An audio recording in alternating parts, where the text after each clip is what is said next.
Oh, welcome to Professor Skye's Record Review, the only first listen new music review show hosted by a French professor immediately after leaving the gym. Today's episode I'm going to be reviewing the album Thirst by SebastiAn. That's kind of stylized Sebastian with a capital A in the middle there. And at the end, I am going to draw a preposterous conclusion. I am going to, as my thesis advisor would say, pull something by its hair to draw some kind of ridiculous conclusion that I don't think holds water at all. So if you want to hear that, wait till the end. Also at the end, this is an EDM album, electronic dance music. I'm going to go back to my famous beats, atmosphere, melody, sounds, interest meter. But before I get to that, I want to talk about this record that I liked a lot. It's really good. I actually sort of listened to it over the span of 2 days as opposed to my traditional one day because it was very dense. And it took me a while to have kind of a cohesive theme about it. I'd heard of Sebastian a long time ago. He did this remix of Human After All by Daft Punk, which is a band that will come up about 30 times in this review. And it was a great remix. Doing a little bit of research for this episode, it turns out that that's actually Daft Punk's favorite remix of any of their songs. And that's saying a lot because there have been a lot of really good Daft Punk remixes. It's worth listening to if you haven't heard it. It's on YouTube. So that kind of like put this guy in my sort of, in my thoughts many years ago as like one of these French producers who's on Ed Banger Records, who's, makes French house kind of super compressed Daft Punk style music, right? So then I was looking up his biography and I discovered just by chance that he's also half Serbian, or that he spent half his time growing up here in Belgrade, or Beograd, which means White City. And so I don't know, my wife's Serbian and I reviewed a Serbian album last week. So I feel that let's just kind of keep going with this weird sort of Serbian renaissance we appear to be having. And that's an interesting thing, and that's actually the way I'm going to be reviewing this record, is sort of in two. Much like he is kind of bicultural with Serbia and France, the album itself is very splintered. The first side, I would say, is best seen by watching the video. There's a video for the song Thirst. Do I recommend it? No. Oh, well, that depends. Do you hate good moods? Do you like feeling like life is worthless and human beings are scum and really death and pain are the only answers for anything? If you answered yes to that, then you should watch the video for Thirst. You see, Thirst is directed by this guy named Gaspar Noé. I don't know why I pronounce that like it's Spanish. Gaspar Noé. And he is this absolutely psychotic French film director. He makes the craziest, most unpleasant movies. I referred to one a couple weeks ago with the movie Irreversible, which again, it takes 2 hours to get bummed out by watching that movie. This video only takes you like 3 minutes, 4 minutes, but he has this way of filming that's very unsettling. It makes you sick to your stomach. It feels very grimy, feels very personal. If you haven't seen Irreversible, it's a good movie. It's just so unbelievably unpleasant. Or Enter the Void is another one that he did, or Saut contre tous, I don't know if that was even brought into English. But just these movies that make you feel like you're going crazy, and that at the end of going crazy, you make one realization, and that realization is that human beings are garbage. So this opening track is interesting because the video that goes with it gives you this really angry, gritty, dirty feel. And the song itself has like these distorted vocals, but it's not quite as dirty and grimy as the video. And this side, this kind of darkness, this what I would call a brutal side, is one half of the album. And then the other half is just gorgeous, just delightful and rich. And what's cool is on this first track, Thirst, you hear that gorgeousness, like peeking in at the edges. It's not all there. Like there's these like strings that sound like they're going to be some, epic strings, and then they cut off. There's kind of like Daft Punk samples at the edge, like kind of chopped up, a little bit compressed vocals, but it never starts going. They're these kind of Bon Iver style vocals that go throughout, but they just come in for a little bit and then go away. So I guess they don't go throughout. So even in this like video and song, you get this great tension between something very brutal and something very gorgeous. And it's excellent. The whole album is able to maintain that tension sort of in macro throughout the entire record, and then in micro basically on every song. So that's the way that I'm going to review it. Again, depending on how challenged you like to be, you should watch that video. It's funny though, the video, just to give you an idea of what it is, it's like this hellish nightclub with these lights going, and then there's this guy who hits on somebody's girlfriend, and then this same guy just punches that woman in the face, and then basically the entire club beats the guy nearly to death, and then it's over. But it's all done in one take, and the lights are so unsettling. And he's making this argument like, like he talks in the video in French. But it actually kind of reminds me of something that was described to me by my wife about sort of like Serbian nightclubs. And they have this whole genre of music called turbo folk, which is run by gangsters and fueled by cocaine and anger. And the way that she sort of describes like street life in Serbia is very similar to this, just like random acts of really strong violence by very misguided and angry men. So I don't know. I may be pulling a bit by the hair, but we'll get to that at the end. The next track, I'm going to go kind of basically track by track because it's a really rich album. It's very unified. It feels important, if that makes sense. Some electronic dance albums, like they just kind of feel like, okay, I make this kind of music, so I'm just going to push this out. And now you have another album by me. This feels more actually like a lot of the good French electronic music, where each album means something. Every Justice album means something. They're making some shift. And I think, of course, this is all coming from Daft Punk, who made sure that... Okay, I came up with this... I think Daft Punk are the French Beatles. Because everything that they do, the genre that they're in, has to react to and develop within. So I'll just kind of throw that out there. Or maybe they're just the electronic dance music Beatles. There's a fruit fly, by the way, flying around. If you see it, you get an extra point. So the next track is Doorman, which is interesting because it has this kind of glitchy video game sound, and it seems like it's going to be another one of these kind of grimy songs. But then there's this beautiful piano and a woman's voice and a breakdown part, and this great push and pull between the brutal and the gorgeous. And then that's followed up by another one just like that, a track called Movement. And that's another song, another word that kept on popping up in my head while reviewing this.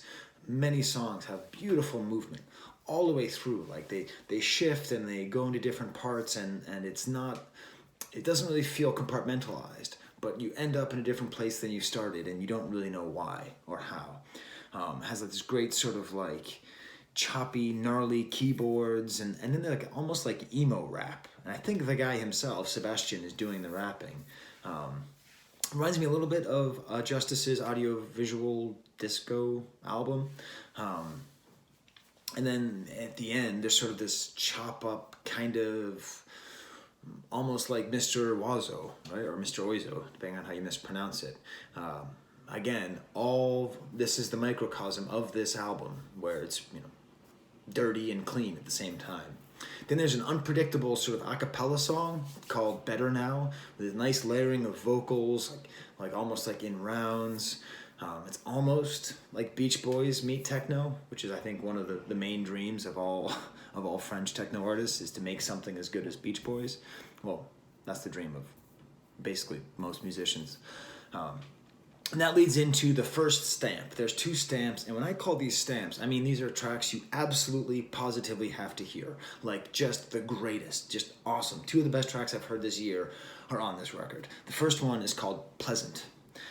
And this has this like rumbling bass and these cut-up vocals. It's actually Charlotte Gainsbourg, the daughter of Jane Birkin and Serge Gainsbourg, one of my greatest musical heroes. Maybe I'll do a video about him someday. But it's just great because she's sort of like singing in the background, and then there's this just super just grimy keyboard part. This is matter of fact, I'm going to play it for you right now so that you can get a chance of how good it sounds. So I'm going to play you a little bit of Charlotte Gainsbourg's like just kind of talking, singing, and then into this just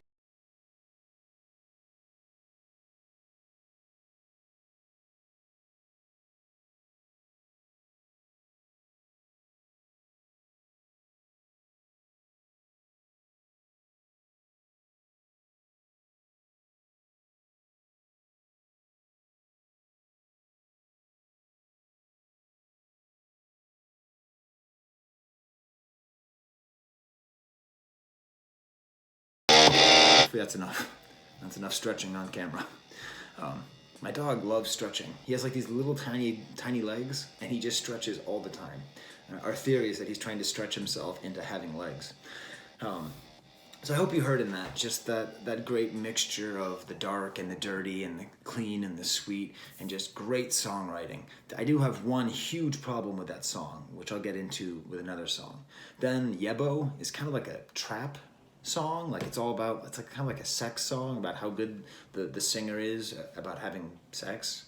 But what's interesting about that is there's another influence, which I don't know if it's intentional. But there's kind of a Philip Glass feeling. So if you don't know Philip Glass, he's like an experimental, art musician of the last 50 years. And he does a lot of work with keyboards and arpeggios, but in particular, having them go slow and then speeding up. So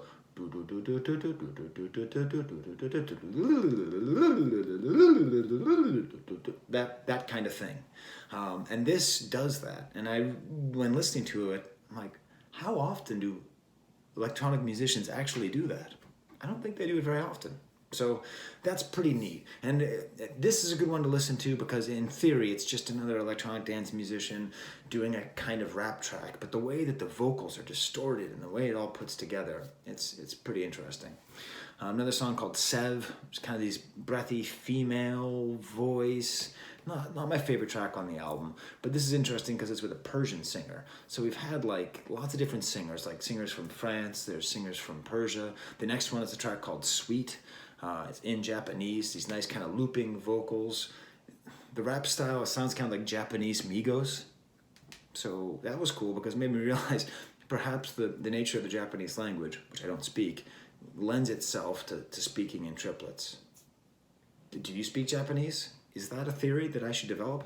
I don't know. And then there's the track Sober, which is both my favorite. No, it's not my favorite at all, but it has the problem that Pleasant has. So first of all, it's a great track. It's got kind of like a fast arpeggio with a slow beat behind it, which is nice. So, it's like, and then the beat's like, do-ka, do-ka. Not exactly like that. But again, it's got really nice movement to it. It's interesting because it seems to be about trying to stay sober in a club, and I've never heard any songs about that. But my main problem is this. It's with a French singer, okay? But much like Charlotte Gainsbourg, he sings in English. 1 second. In a British accent. Why are there all these French singers singing in a really thick British accent? I find it very unpleasant. So that's my one strike against it. I don't do numbers, but if this album were a 10 out of a 10, it would now be a 7 out of 10. Come on, it's okay if you have to sing in English. But why do they have to sing in English? Why do they have to follow that part of Daft Punk? And beyond that, there's nothing in Serbian. This guy knows Serbian, he speaks Serbian, there's nothing in Serbian. There's only one non-English track on the album, and that's the Japanese song. Come on. You're international, you're representing these cultures. Okay, that's fine. Next track is called Time to Talk, and that's pretty good. It's I guess it's what you'd call future soul, so like soul music that has like a lot of electronic dance music elements added into it. I think if you had to put the whole record into one genre, you might call it future soul. The whole thing kind of has a very soulful feeling. Then there's a track called Beograd, which means white city in Serbian. Every time I mention that city, I say it means white city. It's a joke that I think is funny, no one else does. There it is, Beograd. Means white city. This is fun because it's a track about a city, but it doesn't have any words to it.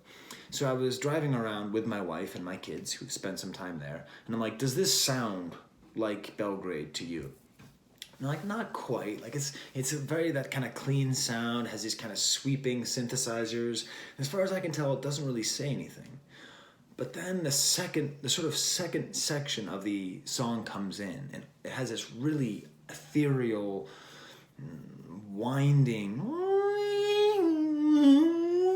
sound that comes in that really does actually remind me of being in Belgrade and kind of feeling like I'm in the streets. And so it's nice because it has sort of a real, again, this is a really double album, really two different sides. This second part, really nice. It's actually almost a Halloween track.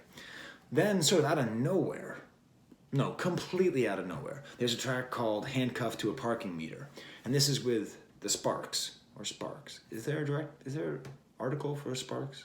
I don't think so. With Sparks, so the 70s kind of culty, poppy, indie band. And this is very much, I think, I talked about Daft Punk influence. This doesn't sound like Daft Punk particularly. But the idea of making a techno album or electric EDM album and taking somebody that you love from the 70s or 80s and featuring them is very much like Random Access Memories. This makes me want to revisit the Sparks. This makes me want to find, in particular, they did a lot of work with Giorgio Moroder, who was also on Random Access Memories, and I get the sense that this is what Sebastian is trying to recreate, like a Giorgio Moroder Sparks song. It's very weird. It's called Handcuffed to a Parking Meter. And like, what does that actually mean? It's not that clear.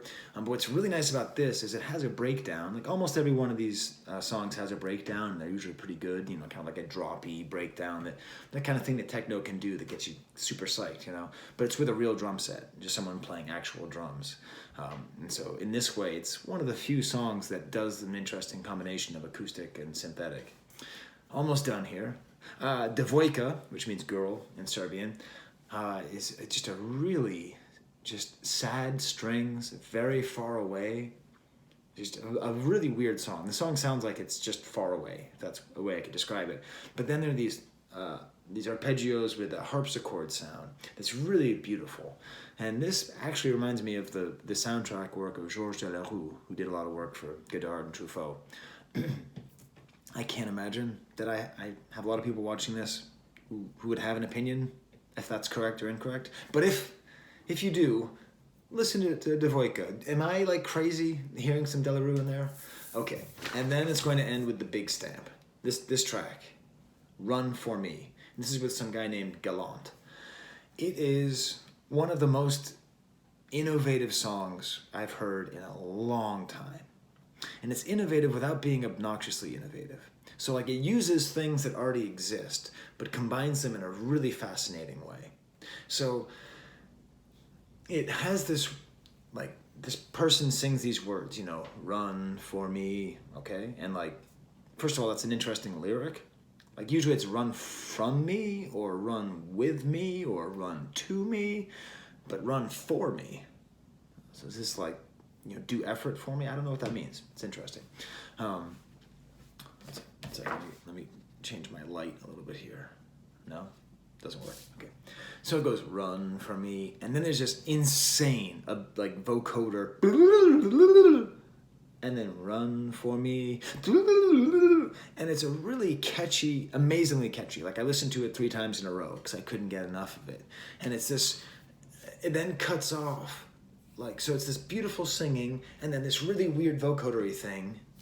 And then after that, there's kind of like a real super Daft Punk sounding, super compressed, kind of sound.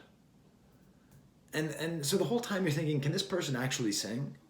And then most of the rest of the track is just this guy singing this beautiful falsetto, beautiful high voice. These lyrics, really nice lyrics, like take one last good look at the dark. It's a beautiful line. And it seems as though maybe a lot of this electronic stuff that's in there, this distortion, is just to highlight the beauty of his voice. So it's really great. Matter of fact, I'm going to try to play it here. Listen, I don't mind getting copyright striked because that just means the artists get the money. I don't care. I don't do this for money, even if I could earn any. But if I do too much, sometimes they take my video away. So I'm going to try to play you a little bit of that song because I love it and I want you to hear it. But if I just skip to the next part, you'll know that I got copyright struck. Run from me, oh, run from me, run from me, oh, run from me, run from me, oh, run from me.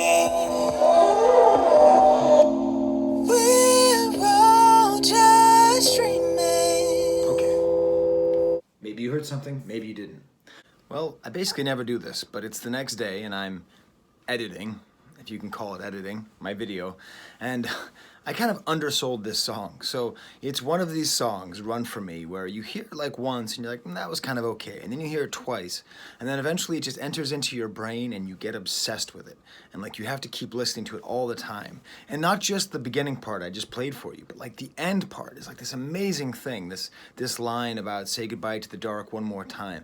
And it's the movement of this record that makes it so impressive. Just in general, just how how a song starts somewhere and ends somewhere else. It's just an astounding record. It really is. And especially this one song. Do yourself a favor or curse yourself like I have. This is like a Ring situation. Like once I've introduced this song to you, it'll be stuck in your head. It might be the best song of the year. It's so, it's funny. I played it for my son. He's like, sounds like pop. And it kind of does. It is kind of a pop song. But it's great. All right, I'll get back to the rest of my video from yesterday. So let's get to my sort of weird conclusions. If we go to the beats, atmosphere, melody, sounds, interest.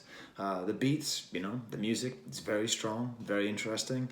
At times, a couple of the songs sort of towards the end weren't that great. Like the Time to Talk and Sober, not quite as high as the other highs, but atmosphere, like I said, it's interesting how it's a mixture of these two sort of different feelings, these two different atmospheres at once. Kind of pleasant, ethereal atmosphere, and then a very dark and gritty one. Melody, filled with great melodies, really. He has a really great sense of how to use singers in a great way. There's singers just all over this album, from all over the world, and he uses them very well. The sounds are interesting. Like there's things I really like at the end of my two favorite songs, he has some ambient sounds, you know, like he has the Charlotte Gainsbourg song, like a little kid laughing, I presume hers, and Run For Me, you kind of hear birds. In general though, like there aren't that many like electronic sounds that make me go, yeah, but that's okay. And then Interest, it's a highly interesting record. It's very much of note. It's something to listen to. Like if you don't listen to a lot of electronic music, this is some that you should listen to. Okay, my preposterous point. I'm almost too embarrassed to say this, but maybe this artist's desire to have things that are sort of half brutal and rough. Now, one second. First of all, this kind of brutal and rough thing is part of the French tradition, which I should say. I mean, Mr. Oiseau is like that, and even Gaspard Noé, and like it's sort of part of the French aesthetic to create a lot of things that are right on the edge, to take you, what they say in French, jusqu'au bout, right to the end, like right to the ends of your limits, okay? But that aside, maybe the fact that half of it is really brutal and dark and kind of nasty, and the other part is kind of moving forward and kind of gorgeous, is a comment on his own biculturality, that it's the brutal of Serbia and the gorgeousness of France, and kind of the mixing of them. That's cheesy. Is it true? I don't know. If you have an idea, let me know in the comments. I do want you to subscribe, actually. I don't talk about that very often, but I like every time I see someone subscribes, I get personally happy. It gives me a rush of dopamine. Dopamine. Meme is how you say mime in French. So if I were like a rapping mime in France, I would be called dopamine. All right. Aren't you glad you waited?